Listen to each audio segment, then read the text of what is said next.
Hey YouTube, this is just a quick video of what you can actually make with the Bambu Labs printer. I did not make this pedestal. I purchased that. I don't know if it's ceramic or something like that.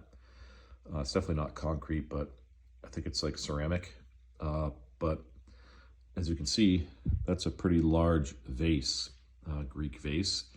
I actually had these grapes and so on and so forth, and it looks fantastic. And this is all,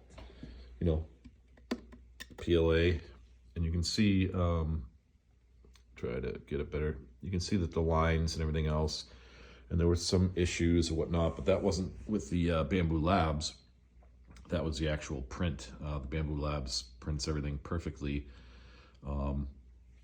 But it just came out fantastic. It took quite a while. I think it was like 11 hours. But for the Bambu Labs, that's, this is a very long print, but it's a very large print. If I kind of step away, you can see that it's, the size of it compared to, TV, whatever. I've showed you this area before.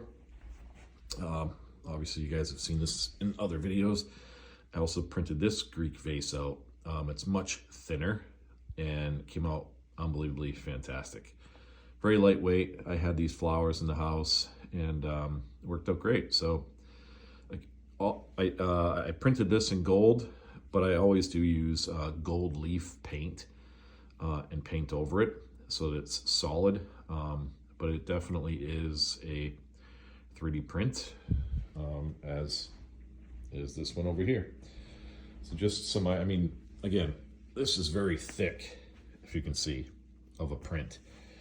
But there was no way, I could have changed settings and so on and so forth to make it go faster and whatever. I just didn't, and just let Bambu do what it does. Came out excellent. Again, wherever you get your prints from, they usually scan them, so on and so forth. So if there are any artifacts and so on and so forth, you're gonna get that in the print. This one had those, and it is what it is. The other one over there had nothing. And this one's like very lightweight. They both are, they're plastic, but this is very lightweight. And it just came out really spectacular. So just wanted to share that with you guys. See you in the next video. Thanks, YouTube.